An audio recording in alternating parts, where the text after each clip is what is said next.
नमस्ते फ्रेंड्स, हमने पिछले सेशन में essential strategies for success in UPSC exam यानी कि सही रणनीति क्या होनी चाहिए उसके बारे में हमने डिस्कस किया था।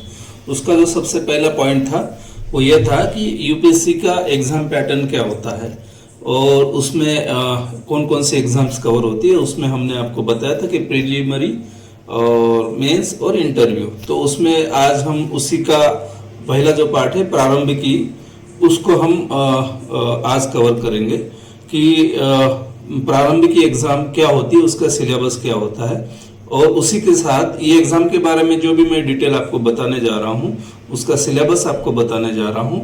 और साथ ही साथ मैं आखिर में इस वीडियो के सेशन के बाद में जो डिस्क्रिप्शन बॉक्स है उसमें मैं एक लिंक शेयर करूँगा जिसमें ये सिलेबस पूरा रहेगा। साथ ही साथ जो इम्पोर्टेंट रेफरेंस बुक है उनकी लिस्ट भी उसके साथ जुड़ी रहेगी।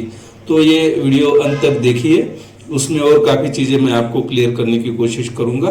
जो भी स्टूडेंट ऑलरेडी प्रिपेयर्ड है, सबको पता है, उसको देखने की ज़रूरत नहीं, लेकिन जो रेफरेंस बुक वाली जो शीट है, पीडीएफ है, उसको आप ज़रूर डाउनलोड कर लीजिए। जो बिगनर्स है, जिनको सिलेबस अच्छे से समझना ज़रूरी है, उनके लिए ये सेशन बहुत ज़रूरी है। और जो प्रीवियस स्टूडेंट्स है जिनको लगता है कि हम इतना पढ़ने के बाद भी स्कोर हमारा नहीं आ पा रहा है, उसके पीछे जो रीज़न है वो है कि सिलेबस को हम सही ढंग से नहीं समझ पाए। तो आप कोशिश करिए कि सिलेबस यहाँ पे आपको अच्छे से समझ में आ जाए। तो चलो स्टार्ट करते हैं। Demystifying UPSC civil services preliminary examination, ठीक है। यानी कि उसकी जो भी चीज़ें हैं उनको समझना हमारा काम है। सिविल सर्विसेज की प्री एग्जामिनेशन जो होती है वो काफ़ी प्रेस्टिजियस एग्ज़ाम मानी जाती है, चैलेंजिंग एग्ज़ाम मानी जाती है और पब्लिक सर्विस के लिए आप लोगों का करियर उसी एग्ज़ाम के दरवाजे से खुलेगा और आप पब्लिक सर्विस में एंट्री करोगे। ये सबसे पहला पड़ाव होता है यूपीएससी की प्री एग्जामिनेशन और उसके लिए डेडिकेशन, नॉलेज और स्ट्रेटेजिक प्रिपरेशन की ज़रूरत होती है। तो आप जब तक कुछ भी करोगे, अगर आपके पास में स्ट्रेटेजी नहीं होगा, डेडिकेशन नहीं होगा, कंटिन्यूटी नहीं होगी, कॉन्फिडेंस नहीं होगा, तो ये एग्ज़ाम क्रैक करना मुश्किल होता है। काफ़ी लोग इसको सिर्फ एप्लीकेशन करने के बाद ही खुद में एक एलाइट फील करते हैं, प्रेस्टिजियस फील करते हैं। तो सक्सेस होने के बाद क्या लेवल आती है आपको समझ में आ ही जाएगा, आप जब सफल हो जाओगे तब। तो इसके लिए जैसे कि हमने लास्ट सेशन में भी डिस्कस किया था, इसमें 3 टेस्ट होते हैं, प्री, मेंस और इंटरव्यू।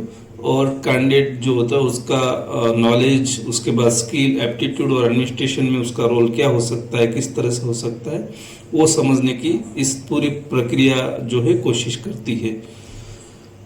सबसे पहले हम प्रीलिमिनरी एग्जामिनेशन जो है, प्रीलिमिनरी एग्जामिनेशन का स्ट्रक्चर समझ लेते हैं। The examination shall comprise of 2 compulsory papers, 200 marks each, यानी कि GS1 और CSET करके 2 पेपर रहेंगे। दोनों का वेटेज सेम है, 200 मार्क्स की क्वेश्चन पेपर रहेगी। उसमें GS1 के 100 क्वेश्चंस आते हैं और GS2 यानी कि CSET के 80 क्वेश्चंस आते हैं। यानी कि GS1 का एक क्वेश्चन के लिए 2 मार्क का वेटेज होता है और CSET के लिए एक क्वेश्चन के लिए 2.5 मार्क्स का वेटेज होता है। Both are objective type multiple choice questions, यानी कि आपको 4 ऑप्शन दिए जाएंगे, उसमें से एक से ही आपको क्वेश्चन का चुनना है। और दोनों पेपर के लिए 2-2 घंटे का समय होता है। दोनों एक ही दिन में होते हैं, जिस दिन यूपीएससी डिक्लेयर करती है। आमतौर पर मई का लास्ट संडे जो है, अभी पैटर्न ये है कि मई का लास्ट संडे, हर साल का मई महीने का लास्ट संडे जो है वहीं पे ये एग्ज़ाम होती है। उसके सेंटर्स भी काफ़ी बताए गए हैं, वो कौन कौन से सेंटर होते हैं। जब हमारा इसका नोटिफिकेशन आएगा 2025 का, जनवरी के लास्ट वीक में या फरवरी के फर्स्ट वीक में, उस टाइम पे हम आपसे इस बारे में बिल्कुल विस्तार से डिस्कस करेंगे। एग्ज़ाम सेंटर कौन से है, कैसे फॉर्म भरना है, कब तक फॉर्म भरना है, सब चीज़ें हम आपको वहाँ पे बताएंगे। फिर भी इसका एलिजिबिलिटी क्राइटेरिया जो है वो भी हम आपको बता ही देंगे। फिर भी अगर आपको उसको थोड़ा जल्दी जानना है तो हमारी पुरानी एक वीडियो है इसी सेशन से बनी हुई, उसकी लिंक मैंने डिस्क्रिप्शन बॉक्स में डाल दी है। आप चाहे तो वहाँ से आप यूपीएससी के लिए एलिजिबल हो कि नहीं, ग्रेजुएशन कैसे चाहिए, एज लिमिट क्या है, सब चीज़ें, कितने अटेम्प्ट होते हैं, सब चीज़ें मैंने उसमें डाल रखी है। तो आप उस वीडियो को डिस्क्रिप्शन बॉक्स में से लिंक से जुड़ सकते हैं। इसमें जो 2 पेपर है जीएस का, पेपर सेकंड मीन्स सीसैट जो पेपर है वो क्वालिफाइंग नेचर का होता है, यानी कि उसको 33% क्वालिफाई कर मार्क्स प्राप्त करने होते हैं आउट ऑफ 200। 33% means 66 marks. तो आउट ऑफ 80 क्वेश्चन आपको लगभग 27 to 28 क्वेश्चंस आपके करेक्ट होने चाहिए, तब आप क्वालिफाई हो जाते हैं। उसका मेरिट जो है काउंट नहीं होता। अगर आप इस सीसैट में क्वालिफाई हो गए तो फिर उसके बाद आपका GS1 का जो पेपर होता है उसको चेक करके फिर आपका मेरिट GS1 के आधार पर निकाल के फिर आपको मेंस के लिए क्वालिफाई किया जाता है। ये जो पेपर होते हैं वो दोनों लैंग्वेज में होते हैं, हिंदी और इंग्लिश। जो मराठी मीडियम या रीजनल लैंग्वेज जो मीडियम है 8 शेड्यूल ऑफ कॉन्स्टिट्यूशन, यानी कि हमारे कॉन्स्टिट्यूशन का 8वां जो शेड्यूल है उसमें जितने भी लैंग्वेज है उन सभी लैंग्वेज से जुड़े हुए स्टूडेंट जो है वो इस पेपर को देते समय उनको हिंदी या इंग्लिश दोनों में से कोई भी एक भाषा तो बिल्कुल पढ़ के उसका आंसर निकालने के लिए तो आ ही जाती है। मेंस के लिए रीजनल लैंग्वेज या फिर हिंदी या इंग्लिश किसी भी लैंग्वेज में आप मेंस लिख सकते हैं। सिर्फ एक पेपर होता है इंग्लिश, वो छोड़ के बाकी सब पेपर आप रीजनल लैंग्वेज में लिख सकते हैं। मैंने भी मेरा यूपीएससी जो है मराठी मीडियम से क्लियर किया हुआ है और आज आपके साथ में मैं इसी वजह से जुड़ रहा हूँ कि मुझे जो भी एक्सपीरियंस है मैं आपके साथ शेयर कर रहा हूँ। GS1 का जो सिलेबस है, डिटेल सिलेबस मैंने वैसे भी आपको डिस्क्रिप्शन बॉक्स में PDF में शेयर किया हुआ है और सिलेबस के साथ बुक लिस्ट भी शेयर की हुई है, फिर भी आपको एक बार मैं समझा देता हूँ। Current event of national and international importance, ये इम्पोर्टेंट पार्ट है जो कि 7 पॉइंट से यूपीएससी की GS1 के सिलेबस में उसमें। और दूसरा पार्ट है हिस्ट्री ऑफ इंडिया।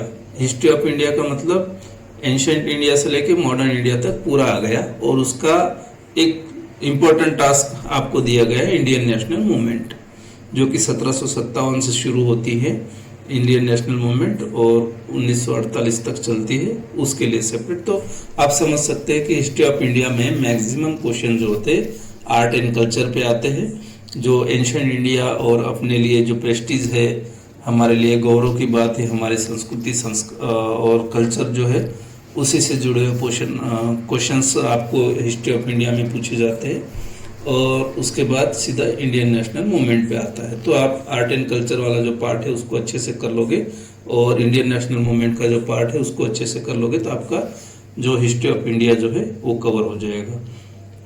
दूसरा इंपॉर्टेंट पार्ट है आपका India and world geography. Indian and world geography में आपको 3 ज्योग्राफी करनी है, इंडिया की 3 ज्योग्राफी, वर्ल्ड की 3 ज्योग्राफी। इंडिया के लिए आपको India physical, India social, India economic geography, और वर्ल्ड के लिए भी आपको India world physical, world social और वर्ल्ड इकोनॉमिक ज्योग्राफी, क्योंकि यूपीएससी ने डिफाइन कर रखा है इंडियन एंड वर्ल्ड ज्योग्राफी में physical, social, economic geography of India in the world. ये एज इट इज सेंटेंस है जो यूपीएससी ने उसके सिलेबस को डिफाइन करते हुए डाल रखे। तो आपको इस तरह से कैटेगराइज करने हैं। मैंने जो एनसीईआरटी के लिए आपके लिए वीडियो सेशन लेने वाला हूँ उसमें मैं इसको अच्छी तरह से आपको और डिफाइन करूंगा कि इस सिलेबस को किस तरह से डिकोडिंग करें और उसी हिसाब से एनसीईआरटी को आप किस तरह से पढ़ें। तो ज़रूर आगे उस सेशन का आप इंतज़ार करिए। उसके बाद 4th है Indian polity and governance, constitution, political system, panchayat Raj, public policy, right issues. तो जब हम इंडियन पॉलिटी पढ़ते हैं तो सिर्फ हम कॉन्स्टिट्यूशन को पढ़ लेते हैं, हमें लगता है सब हो गया कवर। ऐसा नहीं है। Indian polity and governance 2 part है इसमें, पॉलिटी के लिए भी पढ़ना है, गवर्नेंस के लिए भी पढ़ना है। तो इसमें एक तो कॉन्स्टिट्यूशन आता है, हमारा संविधान किस तरह से निर्माण हुआ और यहाँ से अब तक क्या क्या अमेंडमेंट हुई, पूरा का पूरा उसका हम कवर करते हैं। उसके साथ है पॉलिटिकल सिस्टम, हमारे यहाँ पे पार्लियामेंट्री सिस्टम है, वो सिस्टम किस तरह से चलती है, स्टेट में किस तरह से चलती है, सेंटर में किस तरह से चलती है। और उसके बाद 3rd पिलर जो अपना आता है पंचायत राज, जो कि शहरों में और गांवों में किस तरह से जिला परिषद है, पंचायत समिति है और ग्राम पंचायत है, वो किस तरह से चलती है, नगर निगम, महानगर निगम और ये जो नगर पंचायत है वो किस तरह से चलती है, उसके सेपरेट हमें अच्छे से देखना पड़ता है। पब्लिक पॉलिसीज, जो पॉलिसीज पब्लिक के लिए बनाई गई है इससे जुड़ी हुई उन पर देखते हैं। और राइट इशू जैसे कि आरटीआई है, आरटीआई से जुड़े हुए और एजुकेशन का राइट है, अलग अलग जो हमारे नागरिक के लिए जो राइट के लिए जो संविधान के आधार पे जो भी कानून बने उनके बारे में हमें पढ़ना होता है। तो इस तरह से थोड़ा सा ब्रॉड व्यू हमें रखना पड़ता है। हर टॉपिक से सवाल आ जाता है तो हमें हर सब टॉपिक को कवर करना जरूरी है। उसके बाद है हमारे लिए economic and social development, sustainable development, poverty, inclusion, demographic and social sector initiative. देखो इकोनॉमिक्स में सिर्फ इकोनॉमिक नहीं है, यहाँ पे जो भी चीज़ें दी गई है डेवलपमेंट से जुड़ी हुई दी है। एक तो इकोनॉमिक जो है उसमें जो कि कंसेप्ट है, देखो इकोनॉमिक जो है काफ़ी कंसेप्चुअल सब्जेक्ट है। जब जितने आपको इकोनॉमिक में कंसेप्ट क्लियर हो जाएगी उतना आपको बेनिफिट होने वाला है। तो development, social development, sustainable development, poverty और पॉवर्टी को एलिमिनेट करने के लिए क्या क्या कोशिशें चल रही है, इंक्लूजन मीन्स इंक्लूसिव ग्रोथ, और डेमोग्राफिक जो पॉपुलेशन है उस वो किस तरह से इकोनॉमी को इम्पैक्ट करती है, और सोशल सेक्टर इनिशिएटिव जो कि पब्लिक इंटरेस्ट में जो भी इनिशिएटिव गवर्नमेंट लेती है उसके बारे में हमें समझना है। उसके बाद 6 टॉपिक आता है आपका general issues on environmental ecology. Environment का पार्ट हमारा 2011 से सेपरेट जुड़ा हुआ है। उससे पहले भी सवाल आते थे लेकिन ज़्यादा वेटेज नहीं था, लेकिन उसमें भी जुड़ा हुआ है। General issues on environmental ecology, biodiversity and climate change. उसमें ये तो लिखा है कि that do not require subject specialisation, लेकिन ऐसा नहीं है, ये भी काफ़ी इम्पोर्टेंट घटक है।